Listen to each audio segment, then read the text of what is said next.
Howdy, my hearties. Well, howdy, it's not cowboy.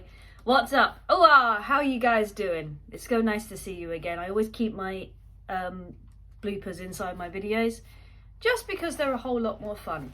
As you can tell by the hat, we're going to do another edition of the Pirates of Peace. When we last left them, they weren't doing very well. They were having a bit of a scuffle and a bit of a fight and a bit of an argument. You know, it's tense. It's very tense. I'll tell you at work it's very tense. But we're going to find out what happens next. Now, hopefully the sisters get along. We might be returning to the ship. I don't know. Let's have a little look and see. Pirates of Peace, Chapter 13. Mary kicked and struggled against the strong grips of the smelly pirates. Her father's angry protest still rang in her ears. She had barely woken up before the two men, dressed in baggy trousers that wore multicoloured patches and a sea air-battered waistcoat, burst into the brig.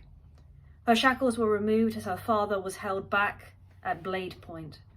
Cold, cruel hands grabbed her arms and marched her on deck, the pirate holding her friend, holding hers.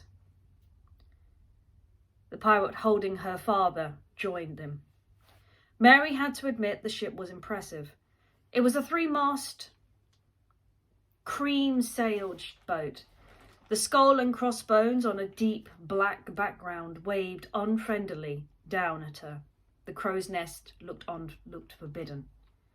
Dark wood had been used to create the deck, although it was washed darker. Muscled men, some wearing no waistcoat, paused from their chores to watch the small parade. Maps, ropes, and knives were held in mid-performance. Some of the men looked at her with distaste and maybe hatred. Her own guards just pushed her forward, past her audience, to the stern of the ship. Two sets of steps led to the raised level, and between them was a door. There was no crew near the door. Her guards knocked on the door and stood back. Mary didn't move. She was too scared. There was a terrible pause. No one moved. The door suddenly creaked open. There was no one in view. "Come in, child." The guards roughly pushed Mary towards the door. The slosh of a mop echoed behind her. The room she entered was grandly decorated in rich red curtains and plum purple cushions. Sturdy oak cupboards and a velvet chassis lounge with oak legs lined the walls. A large desk, currently designed with maps and old equipment, stood at the far wall. A long table stretched from the desk to where she stood. The door had long been shut behind her quietly. Food rested in the middle. 2 plates stood to attention in front of chairs. Mary took a step forward. "Don't be frightened, my lady." A tall man, dressed in a long scarlet tailcoat and thick black boots, stepped out of the shadows behind the desk. A brown moustache pointed at the tip, either side, away from his curved beak nose. His eyes were stern and yet also calm.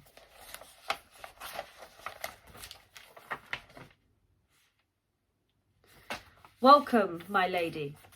I trust my men have treated you well." Mary tried to stand straight, but she was nervous.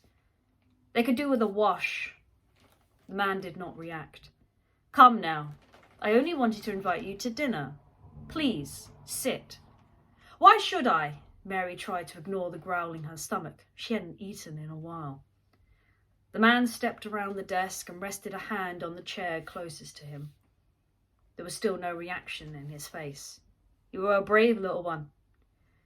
You don't need to fear anything tonight." "Why did you attack my home?" The man pulled the chair back and perched himself on the seat, his fingers pressed together in front of his face. "I see you have been raised well. I thought as the mayor's daughter you would be spoiled. However, I can see you have a head on your shoulders. I guess you learnt this from your little woodcarver friend. April. Marie was thrown a little. How did this man know about April? Her mind wandered to the broken carvings still in the brig. The rest of her collection was still in her special hiding place, if it had survived the attack. The man leaned back in his chair. You have a special little friend. From a body found in a stray lifeboat to a popular carver of creative wood figures. How strange that she resided in a desolate area of town and keeps to herself. Ever heard of privacy? The man paused, a smile pulling on his face. Do you know anything about your friend? Silence. Do you like stories?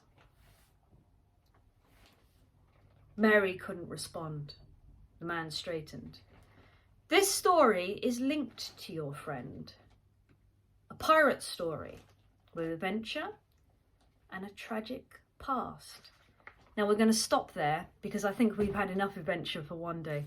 But it's starting to look like there's some kind of odd secrecy. We still haven't found out who this captor is, this man. And what link they have to... They certainly seem to have a link. They seem to know who April is. And we still need to find out exactly what is wrong, what is happening to the sisters. I imagine they're probably still not getting along. But we'll have to find out next time.